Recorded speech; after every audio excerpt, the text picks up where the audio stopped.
Confidence ഒരിക്കലും ജന്മനാ കിട്ടുന്ന ഒരു സ്കില്ലല്ല. എവിഡൻസ് വഴി ബ്രെയിൻ ലേൺ ചെയ്തെടുക്കുന്ന ഒരു സ്കില്ലാണ്. നിങ്ങളുടെ ആക്ഷൻസ് പ്രോമിസസുമായിട്ട് മാച്ച് ചെയ്യുമ്പോഴാണ് കോൺഫിഡൻസ് ഉണ്ടാകുന്നത്. അല്ലാതെ ഒരു സിറ്റുവേഷനെ നിങ്ങൾ പോസിറ്റീവ്ലി കാണുമ്പോഴോ അല്ലെങ്കിൽ പോസിറ്റീവ്ലി അപ്രോച്ച് ചെയ്യുമ്പോഴോ അല്ല. കോൺഫിഡൻസിൻ്റെ ഏറ്റവും വലിയ കില്ലർ അവോയ്ഡൻസ് ആണ്. ഓരോ സിറ്റുവേഷനിലും നിങ്ങൾക്കിത് ഹാൻഡിൽ ചെയ്യാൻ പറ്റില്ല എന്ന് പറഞ്ഞിട്ട് വിടുന്ന സമയത്ത് നിങ്ങളുടെ ബ്രെയിനിനെ വീണ്ടും വീണ്ടും അറിയിച്ചുകൊണ്ടിരിക്കുകയാണ് നിങ്ങളെ കൊണ്ട് ഇങ്ങനെ ഒരു ടാസ്ക് പറ്റില്ല, ഇതുപോലെയുള്ള മറ്റു ടാസ്കുകളും പറ്റില്ല എന്ന്. പകരം നിങ്ങളെ കൊണ്ട് പറ്റില്ല എന്ന് വിചാരിച്ച ഓരോ ടാസ്കും നിങ്ങൾ ചെയ്യുന്ന സമയത്ത് അത് നിങ്ങളുടെ കോൺഫിഡൻസിന് ഒരു വോട്ടാണ്.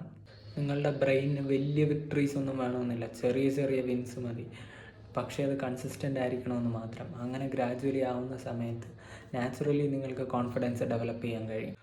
നമ്മൾക്ക് കിട്ടിയിട്ടുള്ള പ്രൈസിൽ നിന്നോ കോംപ്ലിമെൻറ്റ്സിൽ നിന്നോ ഒന്നുമല്ല നമ്മൾ കോൺഫിഡൻസിനെ എസ്റ്റിമേറ്റ് ചെയ്യുന്നത്. അത് നമ്മളുടെ സ്പെസിഫിക് ആയിട്ടുള്ള സ്കില്ലിൽ നിന്നാണ്. ഇപ്പോൾ കമ്മ്യൂണിക്കേഷൻ അല്ലെങ്കിൽ ഫിറ്റ്നസ് അല്ലെങ്കിൽ നോളജ്, നിങ്ങൾക്ക് ഇഷ്ടമുള്ള ഏതെങ്കിലും ഒരു ഏരിയയിൽ നിങ്ങൾ മാക്സിമം ഔട്ട്പുട്ട് കൊണ്ടുവരാൻ വേണ്ടിയിട്ട് ശ്രമിക്കുക. മസിൽസ് ബിൽഡ് ചെയ്യുന്നത് പോലെയാണ് കോൺഫിഡൻസും ഡെവലപ്പ് ചെയ്യുന്നത്. Resistance and repetition.